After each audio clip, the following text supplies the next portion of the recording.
पूर्व में हमने देखा कि तक्षक नाग ने राजा परीक्षित को डसकर उनका जीवन समाप्त कर दिया। अब उनकी मृत्यु का बदला लेने का समय आ गया है। जन्मेजय परीक्षित का पुत्र प्रतिशोध की अग्नि से भरा हुआ और उसका लक्ष्य केवल एक था, नागवंश का अंत। जन्मेजय युवा और वीर था, लेकिन उसके हृदय में पिता की मृत्यु का गहरा दुख और प्रतिशोध था। उसने निर्णय किया, पूरे नागवंश को समाप्त करना ही न्याय होगा। राज्य में ये निर्णय सुनते ही सभी दरबारियों और ब्राह्मणों में हलचल मच गई। जन्मेजय ने एक विशाल यज्ञ स्थल का निर्माण कराया। सभी प्रमुख ब्राह्मण, ऋषि और यज्ञकर्ता वहां एकत्र हुए। यज्ञ की अग्नि इतनी विशाल थी कि दूर तक उसकी लपटें दिखाई देती थीं। इस यज्ञ में नागों को अग्नि में आहुति दी जाएगी। हर तरफ मंत्र, घंटियां और गगनभेदी ध्वनि गूंज रही थीं। जंगलों और नदियों से नागों का एक विशाल समूह यज्ञ स्थल की ओर बढ़ा।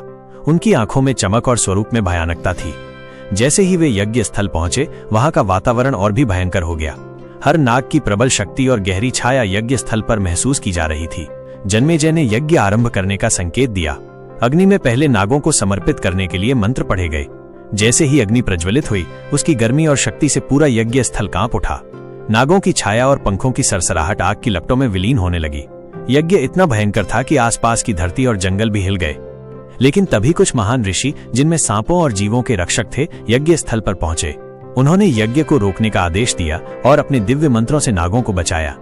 ऋषियों की शक्ति इतनी महान थी कि अग्नि और यज्ञ का प्रभाव धीमा पड़ गया। नागों का जीवन बच गया और संतुलन स्थापित हुआ। जन्मेजय को यह समझना पड़ा कि प्रतिशोध केवल विनाश लाता है। यद्यपि उसने यज्ञ आरंभ किया, लेकिन महान ऋषियों के हस्तक्षेप ने उसे सिखा दिया, जीवन में संतुलन और न्याय सर्वोपरि है। नागवंश का विनाश नहीं हुआ, पर एक महत्वपूर्ण संदेश सबको मिला, अहंकार और क्रोध कभी भी स्थायी न्याय नहीं ला सकते। तो ये थी जन्मेजय का नाग यज्ञ। इस कहानी से हमें सीख मिलती है कि संतुलन और धर्म की राह हमेशा सर्वोपरि होती है। अगली कड़ी में हम सुनेंगे नई नाग नागिन की रोमांचक कथा। वीडियो को लाइक और शेयर करें और चैनल को सब्सक्राइब करना न भूलें।